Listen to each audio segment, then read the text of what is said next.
अन्य माने तुम विषय कौन भावुंट ता विषय गुरुत्व न दे निजे निज विषय कौन भावुंट ता उपरे ध्यान दियंतु।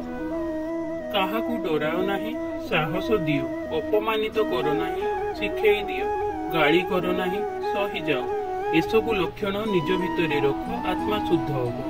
भरोसा जदि निज उपरे रखिबो ताहेले से तुम साहस होबो, आउ जदि अन्य उपरे भरोसा रखिबो ताहेले से तुम दुर्बलता होबो। तुमे केतेबेले ठीक करिथिलो केही मने रखिबे नाही, किंतु तुमे केतेबेले भूल करिथिलो से कथा केही भूलिबे नाही।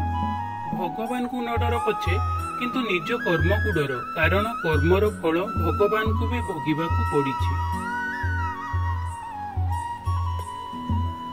मनीषर भल कर्म रे समस्ते चुप रुहंती, किंतु खराब कर्म रे मुख भी कथा कहे। विश्वास रखंतु, जहा हेइछि भल हेइछि, जहा हेउछि भल हेउछि, आ जहा हेबो भल हबो। मनीष पाखरे धैर्यर शक्ति, मनीष सहित केही भी लड़ी पारिबेनि।